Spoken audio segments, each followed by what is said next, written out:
This show is part of the Head Stuff Podcast Network.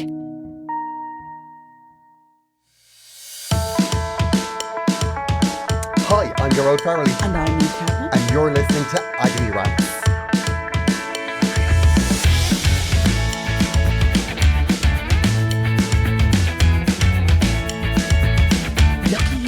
Lucky you, listener. Your life is about to change if you've never listened to us before. Exactly. Welcome to 151. I know. The new era of Agony Rants. This is a podcast where a Eurovision winner, that's her, and that's a me. comedian, moi, change your life, heal your world, fix your problems, change your day. Every time you say that, I think there's a song in that. There is. It's a bad song.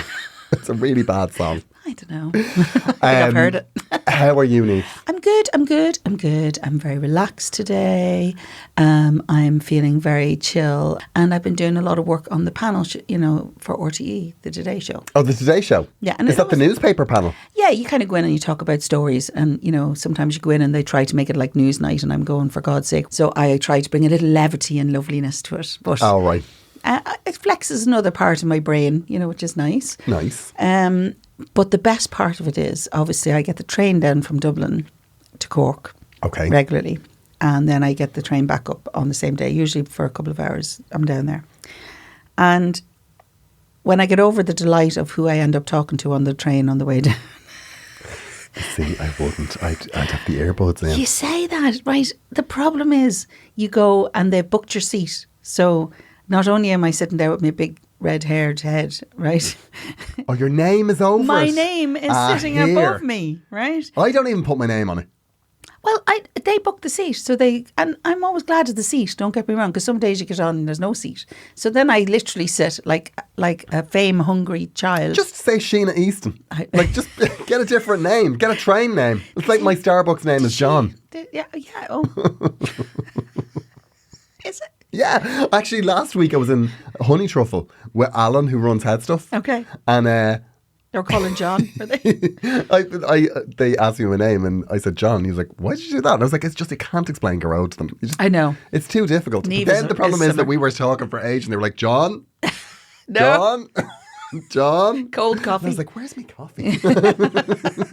Trying to complain about not saying. So anyway, I'm sitting under so that's the train ride, and I've had some fantastic stories. I'm not going to lie, I've had the best stories happen on the train.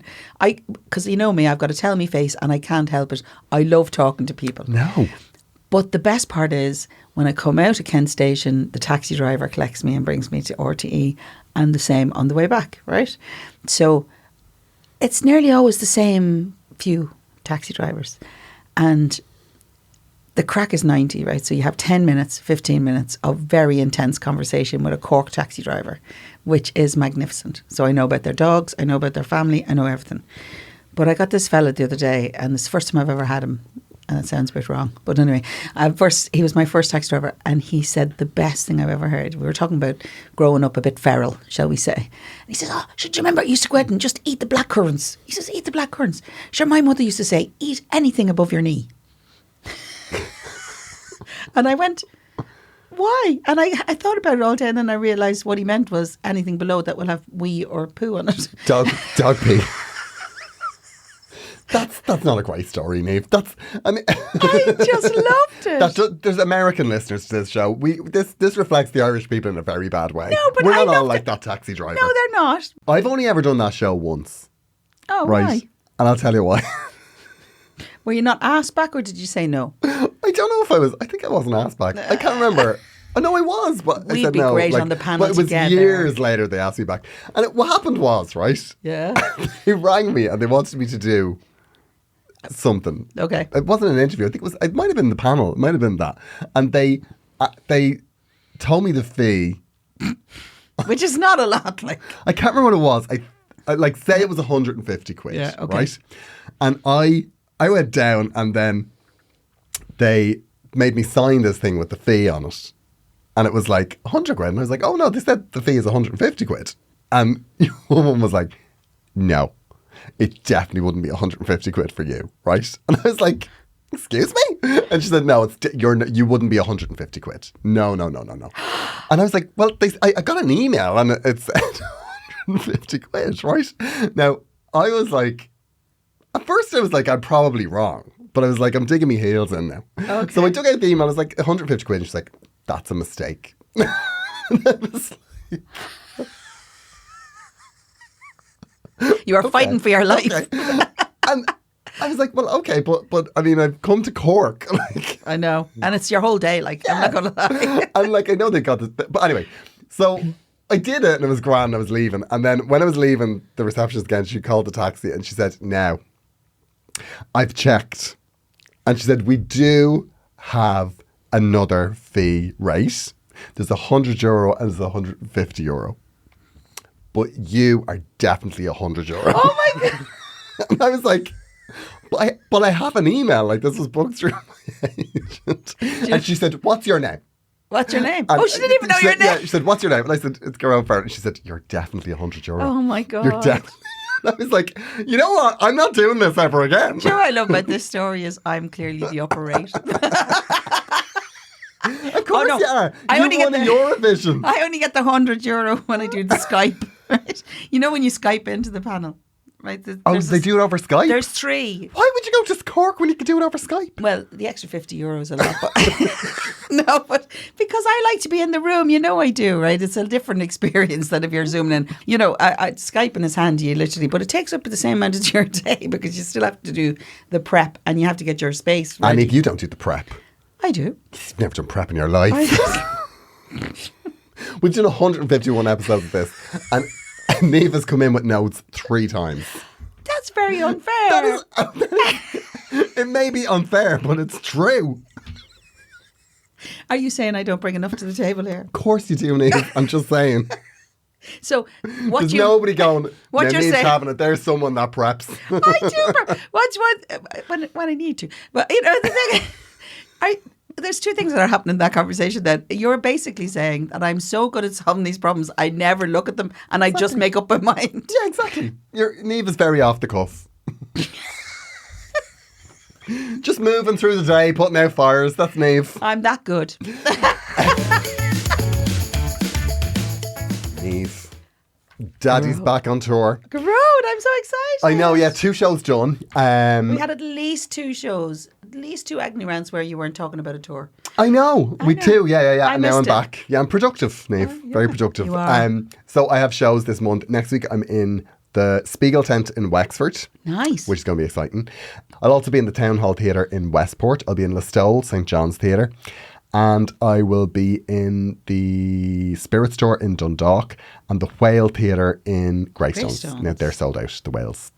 But, yeah, come along. Gearoidferdy.com is where you can get the tickets. And at some point, Niamh Kavanagh-McGahey will come along and sing a song. Oh, I will be there. Yeah. She's not committing. I'm also, well, he hasn't given me dates. That's what I'm gonna say. I will not commit. But will not I commit have to this. tell you, I will also be there like I've done before without you knowing. Just saying. Up in Belfast, actually, that's another one. I'm doing Mandela Hall in Belfast. Oh, the Mandela Hall is gorgeous. Yeah, it's nice. And I'm doing Cork, I'll be doing the Everyman, and Dublin, I'll be doing Vicar Street, and Ennis, I'll be doing Glore. Gorgeous. I can't remember the rest of them, but they're all on gearoidferdy.com. The ticket links are there. You'll be supporting him at a time when he really needs it. What are you eating there? Nothing.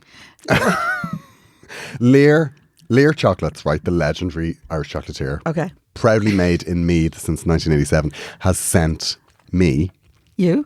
an exciting range of delicious chocolates in various flavour combinations with Just you? gorgeous eye-catching packaging. Just you? Just me. Okay. I don't know why. I mean, look, Niamh, I will be the first to, give you your 50%. No, I understand that. However, it was just my name on it. Okay. So, Well, that's yeah, fair enough. It's fair enough. But are you a chocolate person, Niamh? Oh, I love chocolate, especially when they're handmade. And actually, I do know Lear. I've bought them. They are stunning. The beloved Lear Love Chocolate collection includes a gorgeous gift box and a stunning gift wrap box, making them the perfect choice for gifting.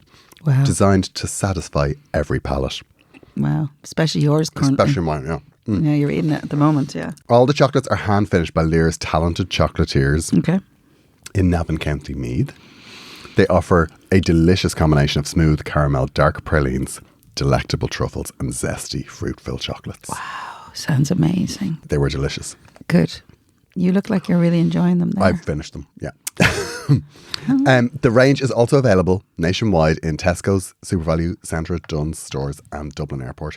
Perfectly for those, there's one more, for those seeking elegant gifts or a decadent treat for themselves. How can you do that to me? Right in front of me. It was delicious. However, I like to order online. Good. Because you'll have to. Oh, okay. Seems I'm not getting these ones, okay? Because we have, for us and our listeners, just our listeners, nobody else, Nobody else? a 30% discount code for you. Really? What's the code? It's Agony30 Okay. with a capital A. I'm going to be honest, it's not great now. Okay. That's not a great code. Well, it's better than Rants 30. Rants 30, maybe. It might have been slightly better. So if you go to learchocolates.com Lovely. and then you use the discount code Agony30 with a capital A, AGONY30, and you get 30% off. Why reserve the luxury of premium chocolate for rare occasions? When every day deserves a little magic. Yeah, my day. Yeah, your My day. Unfortunately, Clearly. no. None for you. Like, seriously. Is that another one going in your mouth now? Do you want half of this one? I'll bite one side and you can. I'll be honest with you, yeah. We are pausing for a moment to remind you that Agony Rants is part of the Head Stuff Podcast Network. If you would like to support the show, you can do so by pledging as little as €5 a month to your favourite show. And in return for that, you will get bonus content from us and bonus content from every other show on the Head Stuff Podcast Network, including Young Hot Guys, Keep It Tight, and loads of other ones that I can't remember. And obviously, clearly, your favourite show will be Agony Rants. Obviously. I mean, that's given. Give 100% of your fiver to Agony Rants. The young hot guys don't need them.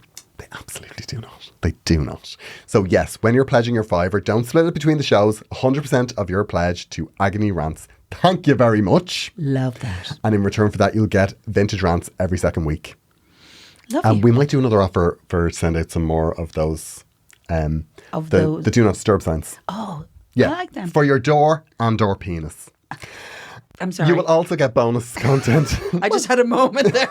I was trying to process what that word Well, was. yeah, anywhere you can hang a do not disturb sign, you can hang a do not disturb sign, Niamh. Doesn't have to be a door handle. True. This has been a very sex positive episode. Yeah, it is very sex positive. What if you don't have a penis? I don't know. Could you Very get it cold round? Could you weather. get it round a boob? Depends. Depending on the day. Depending on the day. You'll also get bonus content from the show we are cross promoting this week, which is. Any idea, Niamh? Not a clue. Me neither. This one.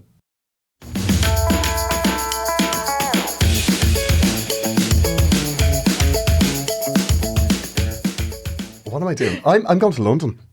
Oh. I'm going to London because... Is I'll this tell you what. trialling living somewhere else? Yes, it is. Joanne is in America. Okay. So she's giving me her flat. Does she know what you'll do? Yeah. I'm going to Okay. clean it. I'm going away.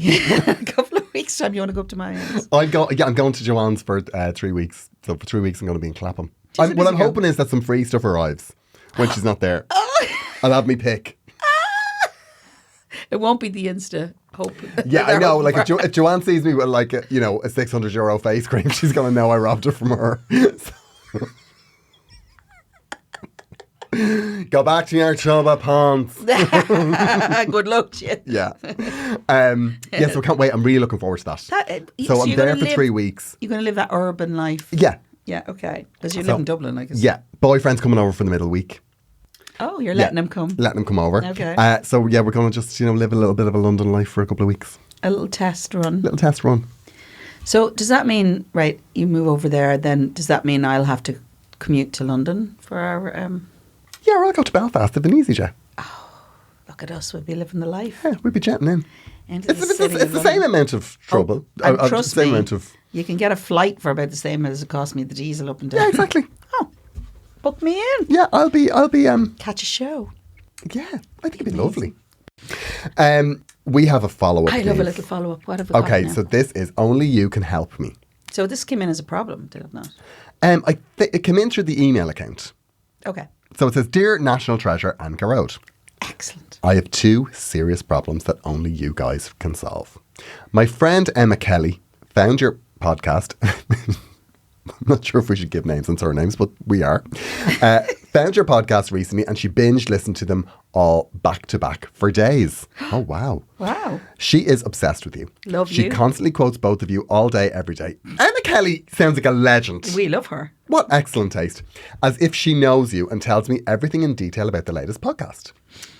Sounds like Susan is absolutely sick of us. Susan seems to be very receptive to the situation. I tried listening to some of your podcasts. Oh, actually, hold on. But I felt like I had already listened to them because she quoted you so much. Oh, well, that's okay. We share a gorgeous cockapoo called Harley. And even she can't cope anymore. And when she received the Do Not Disturb thingy, oh my God, you would think George Michael had hand-delivered a personal message to her. Now, hold on a second now. George Michael's dead. I don't like the trajectory of this ladder. So that's your first problem. Like, basically, this is someone called Susan writing to us going, I have no idea who the fuck you think you are. You've ruined my life. You've ruined my life with your piddly beckin podcast.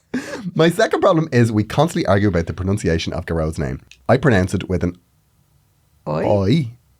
at the end. Is she Welsh? Gearoid. Do you think she's Welsh? But she says an ode. Oh, so like an oi and a Gearoid and Gearoid. Is she right? Is she right? Why do you have an I? Yes, too. All help gratefully received. Thanks, Susan and Early. Well, this is the award for most deranged letter we've ever received. I know, it's technically, we are calling it a follow-up or a review. But essentially... I got to be honest, it's not a great review. I gave it a go, not for me. No, she's just getting it second hand.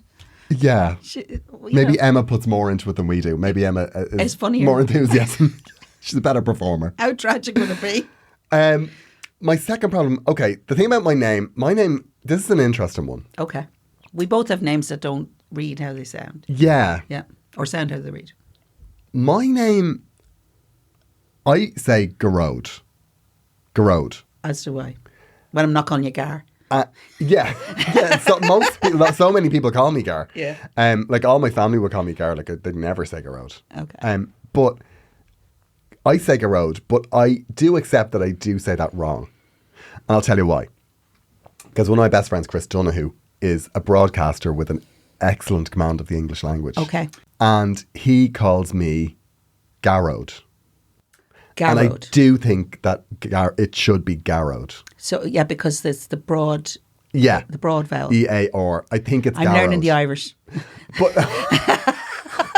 I say Gearoid. Plus, in Irish, if it's an Irish spelling, which it is, right? Yeah. The thing is, the pronunciation is on the first syllable. Yeah. So I do think I pronounce it wrong. So I would say, if you're a proper Gaeilgeoir, you would say Gearoid. Without a doubt. But I say Gearoid. I've never called you. Gearoid. And Gearoid less travelled. It sounds better. Yeah, it does. But yeah, I have heard people say Gearoid, but that's just wrong. Yeah, it's like hemorrhoids. Victoria Wood once said that to me. Did she? I was getting her autograph. She asked me to spell my name. She said, oh, like as in hemorrhoid. I was like, thanks. This should be insulting, but it's the greatest moment of my life. I know. It's like Spike Milligan who told me I had a weird sense of humour once. Well, he was bang on the money. Yeah. I thought it was a compliment. At least that's the way I'm taking it. And he's not here to say otherwise. Is he dead? He is well dead. Yeah. I loved Spike Milligan. Dear. He's such an icon. Anyway. Okay, Niamh, we have problems. We do. We have many problems. Do you know what we don't have? What do we not have? I don't think we have a review. Oh, we do have a review. Well, technically that was a review. We've a review. I'll read it in the next one. Excellent. Okay, Niamh, we have problems. Okay. So the first problem. Go on. Is a work-related problem. Okay. They're very helpful. They've actually said at the beginning, this is a work-related problem. Okay, so is any confusion? Okay. So, okay. Hi, Niamh and Gearoid. I'd like to stay anonymous for this one. Call me Patrick. ? There you go. Let's do it. Patrick, it is. I have a good job in a large multinational company and have been there for a number of years. I've done a couple of different roles over the years and I've gotten a lot of experience and had some great years. However, it's been a pretty stressful environment to work in over the past 2 years with multiple rounds of layoffs and reorganisations. In the last one, I was left with a boss that doesn't really know the ins and outs of my role. Oh God, I hate that. And who in general is a bit clueless, as well as being in a different country, which makes meeting them difficult. To add to this, my role changed quite a bit last year and I've been moved into something which I have limited experience in.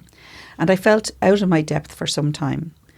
While I've been able to get a handle on the new role, at least at face value, with all this chaos, I've also become very disheartened about what I'm doing, and I'm feeling pretty unmotivated and a bit stuck. I've tried to go for other roles in different teams, external companies, and nearly succeeded in one, but it's a pretty tough market for my line of work at the moment, and I'm feeling like I'm done with it all. Is leaving with nothing, i.e. without a redundancy check and without a clear plan, a good idea? My dilemma is I'm a bit all over the place about it and feel anxious about taking an extended break, even though financially it would be doable. I worry I would struggle to enjoy this time out without a plan in place, and when I think about it a bit more, I wonder what my days would look like. Sounds existential, doesn't it? You know who you're writing to, Patrick, right? I also have this niggle about staying on the corporate ladder. I'm not one of those people who knows exactly what job they want next. Work is work, and that's fine, but I'm feeling particularly worn down about it this year. Love the pod. It's become my Monday commute go-to, where I'm frequently getting side-eye from fellow commuters as I laugh myself on Dublin bus. Thanks. Real name. False name, Patrick. Oh, that's really hard. It's a lot, isn't it? I kind of feel this person because I've been in a similar situation as this. Yeah, we've all been in it. I worked for a company for 12 years, and for the last 5 years... You were leaving? There was going to be redundancies, and I was leaving. And I always felt that I didn't want to leave without the redundancy payment. Because you put your time in. Because I put my time in and I felt I would be so upset. I felt the only way I could leave without the redundancy payment is cut ties with absolutely everybody, because it would kill me to know that I left and then a week later there was a round of redundancies and people. I have two thoughts on it, right? And they're both in conflict with each other, right? Sure. Firstly, I did stay to get the money. Okay. And I always regret it. I've always said it wasn't worth staying for the money. You wish you'd left. I wish I'd gone earlier. And why is that though? I don't know. I feel like that time that I was waiting there was wasted. Having said that, is that from the comfort of knowing that you had that money in your hand? I don't know. It could possibly. But I do feel that time, you can't get that time back. And I felt I was doing comedy at the time, and I felt that things kind of dipped a little bit, and I was so exhausted and stressed out by the job, and the fact that I was in a place that I knew was ending. A lot of energy wasted where you didn't need it. Well, it was a long time going, I know this isn't the job forever, because this job is going to end soon, at some point. Yeah. And I was in a constant panic about that. So for that point of view, I would say it wasn't worth it. That said, I got a hefty chunk of change, and I still have half of it in the bank. And did it allow you to have a bit more freedom when you did decide to go freelance? Yes. I mean, it totally did. Yeah. I mean, I do think that while I say that time was wasted, I do think I would have had to go into another job because I wasn't making enough from comedy. No, exactly. So I would say it would be a shame to leave without the money, but it depends on how resilient you are. What I would do if I were you in that situation is I would go to the doctor. Say, I'm stressed to death. I need time out of this. Get a month. Yeah. And with the word stress written all over it. Yeah. Raise a red flag. They'll be putting you on the top for redundancy. I know that it doesn't look, I know. That's what I would do. And I don't think, I know some people would probably listen to this going, that's a terrible thing to do, but No, but I get what responsibility has that company to him? Well, look, you've written like a 5-paragraph letter about how stressed you are. Yeah. I don't think you would write that unless you were actually stressed. And I do think you need a bit of thinking time. What you need is you need to take something out of your life for a little while so you can go, what exactly do I want to do? Well, I'm going to play devil's advocate here a Go on. little bit, right? You see, the one question there is saying, is leaving with nothing, without a redundancy check and without a clear plan, a good idea? The answer is absolutely not. Yeah. Absolutely not. Even if the clear plan is I'm going to go somewhere and de-stress myself and reset myself, and you had that clear in your head how you're going to do that, how you're going to survive financially through it, you don't have to know who you're going to be at the end of it. That's a clear plan, right? But you're not sure what you want to do here. You're 1 foot in, 1 foot out. I get why you want to stay for the redundancy. Actually, what you now need to be doing is planning your exit plan. So what I'm saying is you don't leave. What you do is you plan the great escape. Yes. So you're starting to build your tunnel. And the great part about that is you'll get excitement from that and you'll have the financial freedom. And actually what it does is it frees you up from the stress of the job because no longer do you feel the same responsibility to it. You know, that's true. You know, sometimes certain personalities, certainly like myself, we find it very difficult not to give 100% to the things we're doing, even if, and feel responsible for everything around us. And actually it's not necessary. Yeah. A lot of the time. So what I would suggest to you, Patrick, is to take a little time like that. Take, even if you've got some holidays, take a week or so and start to build your tunnel, as in your escape. Or injure your back, Patrick. Or you know stress yourself. related. You know or yourself. Whatever it is, whiplash, whatever. The thing is, take a bit of time. Don't make any sudden moves. You're not ready for a sudden move. I don't think he is. The thing about it is, right, it depends on what sort of redundancies they're doing, right? Yeah. If the redundancies are, we need to cut costs, we need a smaller workforce. Right. That's one type of redundancy. Another type of redundancy is that there's restructuring and they've got multiple people doing the same role. Okay. Right? Like they're two different... Yes, they they're are. two different issues that a company goes through. So if it's cost cutting, you have more chance of getting redundancy, even if you are a busy person. Yeah. Whereas if it's not cost cutting, if it's just we're getting rid of multiple roles, where there's multiple roles, if you're busy and there's nobody else doing your role, the likelihood is you're not going to be up for redundancy. Okay, yeah, so that's a good thing. So assess your chances of redundancy. Yeah. So, but either way, you still have to plan your great escape. You can't just go. Yeah, exactly. I mean, if you want out, you want out, but you need to find the right way to do that. Because the one thing you don't want to do is go, I've had enough of this, and make a rash decision, and then go, oh God, because you could end up in the same position somewhere else. Oh, you will. Do you know what's actually a great shout? Is if they go to some sort of career coach. Coaching. Coaching is amazing. Or Coaching's incredible. I think a lot of people talk about coaching or therapy like they're the same thing, but they're not quite. No, coaching Sometimes what is you just need like what are the bits you want? It's a focus thing. Yeah. And because we all have 500 things. I'm very good at getting other people to focus. Like people will say, you know, I want to do this and there's all these reasons why I can't do it. He's pointing at me. Niamh. Pointing. But what this coach did when I was saying, well, I want to do this and I'm stuck doing this. And she was like, well, then just do this, this and this. And then you're like, oh God, I never even thought of that. Wow. Because sometimes you're just so busy to see the wood for the trees. Yeah. If you get coaching, I think if you go get a couple of sessions with like a career coach and you'll find them, they're 10 a penny on LinkedIn. If you know you're planning towards getting out of that space, you will automatically be less stressed by what happens in that space. Yeah. You know, I appreciate that sometimes you get to a point where you go, I'm leaving, so I don't care anymore, and it's upsetting me, so I'm going to throw the head. Don't do that. Yeah, what you want is you leave the situation on good terms and with people going, God, Patrick was great, we're really sorry to lose him. Yeah, that's the way forward. And the thing is, whatever is going on here, you've already been moved, right? You've been moved to another area that you're feeling a little unsure of yourself. If you're getting to handles with it now, maybe you'll feel better in that position. It sounds like you need a break. It sounds like you need time away from the job, whether be it a holiday or a bit of like force majeure leave or something like that.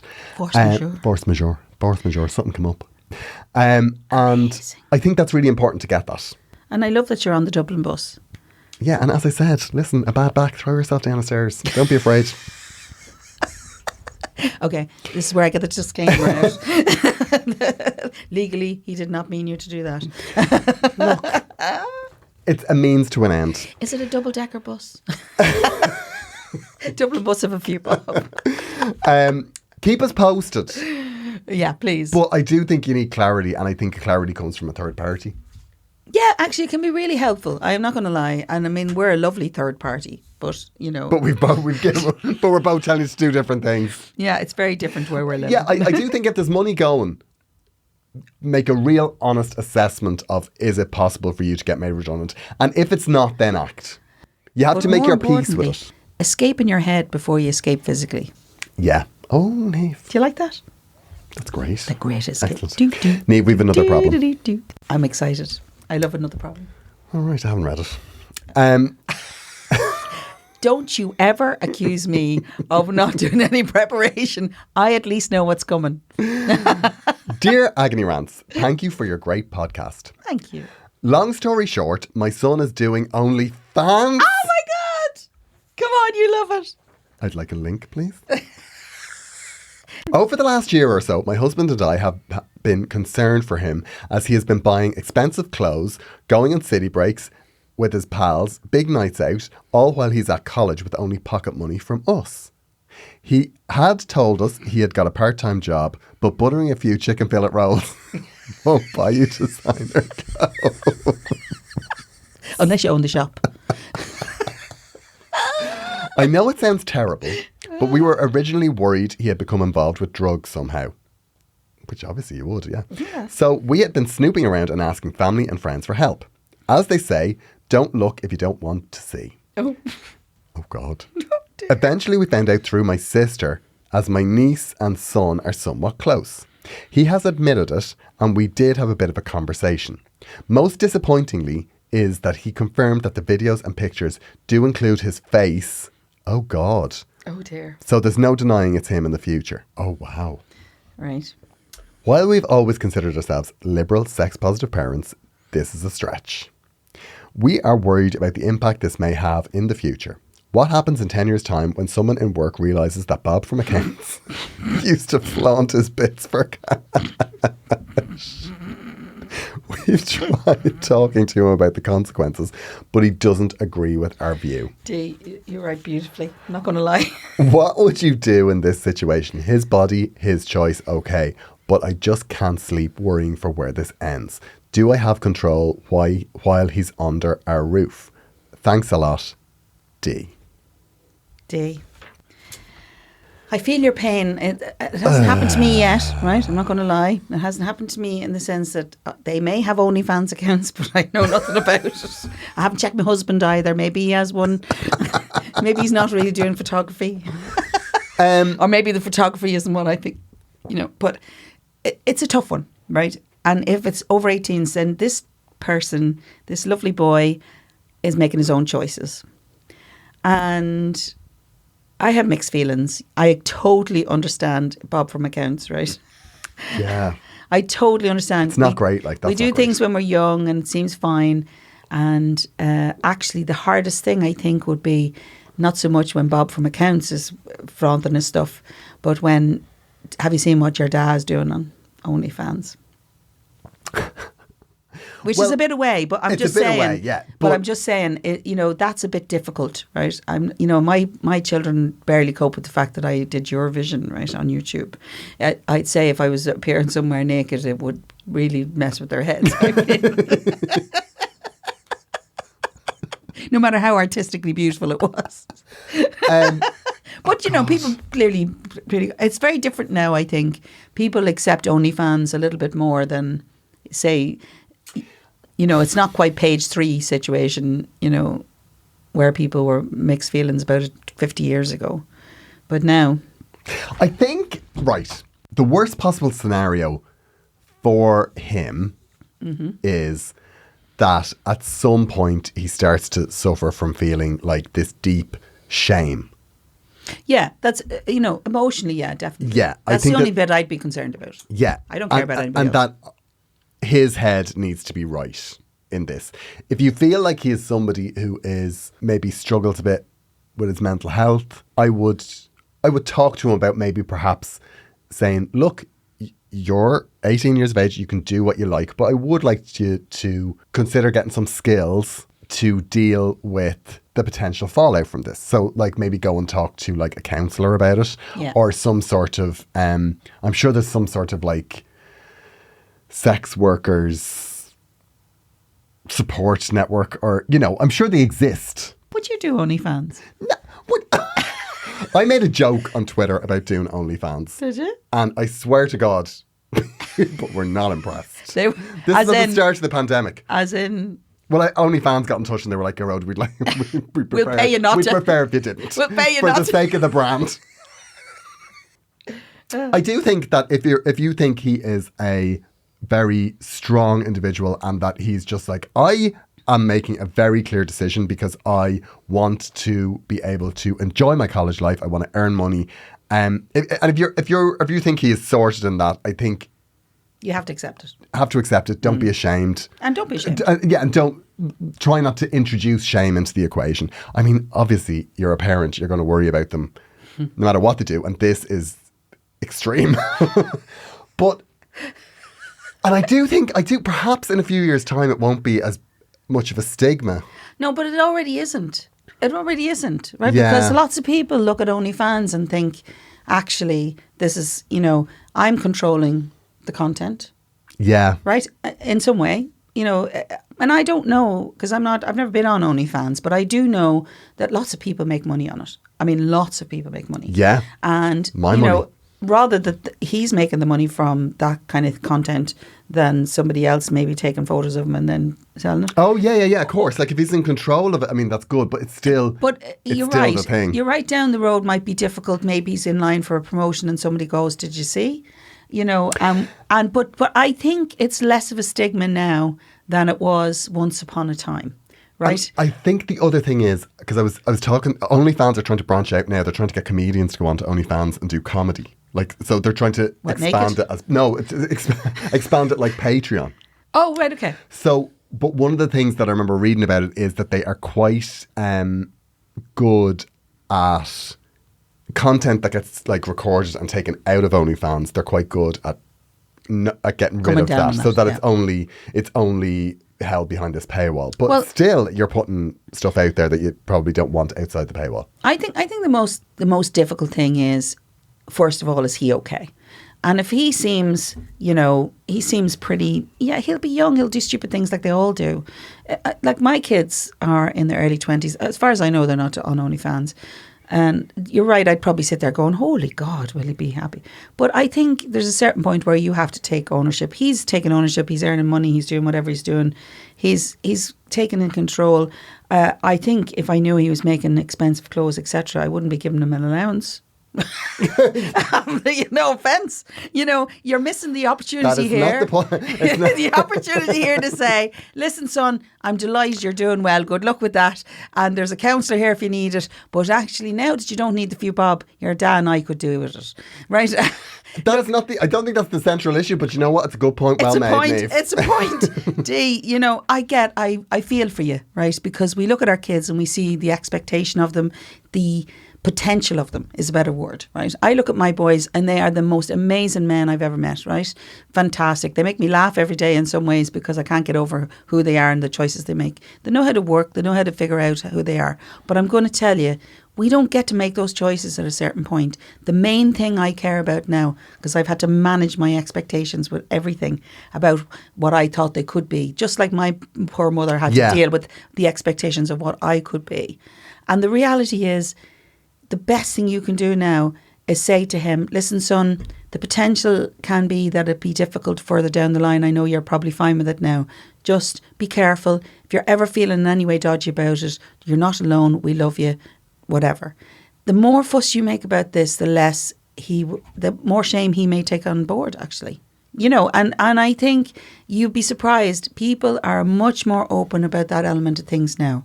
He should be giving you pocket money now to, you know, maybe buy your house out. I think there's two things that can happen here, right? Mm-hmm. That might be helpful, right? One is if he's single and he's doing this, what could happen is there could be a girl or a guy that he meets. Like if he gets into a relationship, the partner could be like, no, that could put a stop to it. Oh, more than likely. And then the other thing that could potentially happen is that he grows out of it. Yeah, I'll be honest with you. I'm desperate for my boys to either grow out of or meet someone who'll put them off vaping. You know what I mean? Okay, yeah. You know, but the reality is, I think, you're doing the right thing. You're caring about what might be, but actually you can do nothing to control it. Just mind him. You know, that's it. Just tell him you're there for him. Try and take the shame thing out of it. Because I remember reading this thing. There's a book by Matthew Todd called Straight Jacket. And it's about growing up gay in a straight world. And one of the quotes in it says, what is it now? That shame is more toxic to a child than childhood sexual abuse. Wow. I know, but shame is such a difficult thing. So and it's such a great parenting tool. I'm not going to lie. On occasion, I'm the disappointed face is a very helpful thing. I'm not upset. I'm just disappointed. Just disappointed. Yeah, it's very hard. But you know. Look, seriously, Dee, I feel your pain. I understand. You're concerned about his future. Just check in. You've obviously checked in to see if he's okay with it. He seems okay with it. Maybe he hasn't thought about the ramifications. But the reality is, something will change for him. And as long as he's keeping his mind right, you'll be okay. Honestly. I do think that do you have any control while he's under a roof? Well, what you do is just like, yeah, you can do it, but you're not doing it here. Oh, God. Like you are entitled to say like, no, you're not using your bedroom for this. If you want to, yeah, don't be showing our space in it. Yeah, yeah, that you are entitled to say that. But I wonder if she's sitting downstairs wondering, is he doing it now? The other thing that you could do is you could subscribe to it.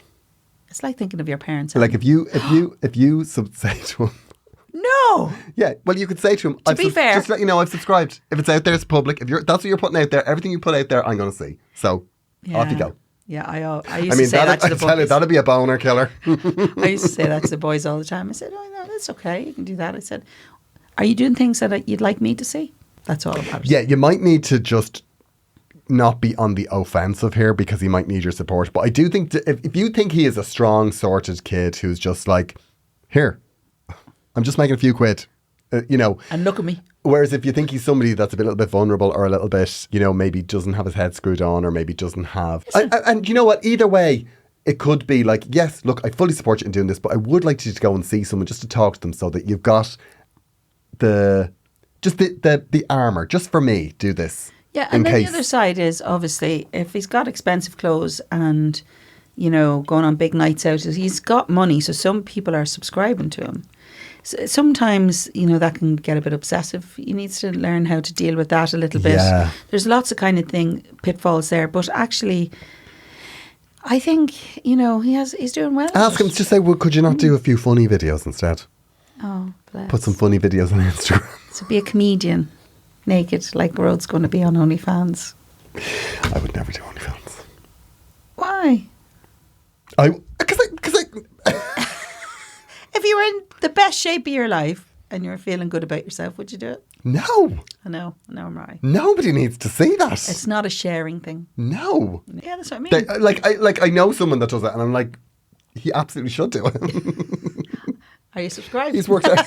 I'm not subscribed because I don't want to see that. No, okay. But it's not your thing. I'm just like, fair play. No, but that's what I'm saying. The thing is... I don't necessarily... I mean, it's like the way people used to talk about the Page 3 girls years ago, that they were trash and all. But actually, they weren't. They were just making their money, whatever way they were making it. Well, do you know what? Maybe what I'll do is I'll ask that person that I know what he thinks, because this is an older guy. Okay, well, Niamh, I'm not sure if we've helped, but I do think the takeaways for this are, support him. Yeah. No shame. Without a doubt. You can't do it in your house. Yeah. And maybe a bit of counselling. And less allowance. Just for your sake. Yeah. What the hell? Cut the allowance. I'm sorry. If he has enough money, why are you giving him money? It's a very specific take Niamh has come up with. My children will recognise this take. It was wonderful to chat to you, Niamh, and it was wonderful to chat to you, the listener. We will have a Vintage Rants this Thursday. Very exciting. And if you would like to subscribe to Head Stuff Plus, we would absolutely love that. Because it will help keep the show on the road for another 49 episodes. That's it. He has declared it now. agony@gmail.com if you want to get in touch, and we'll be back next week. Bye. Bye.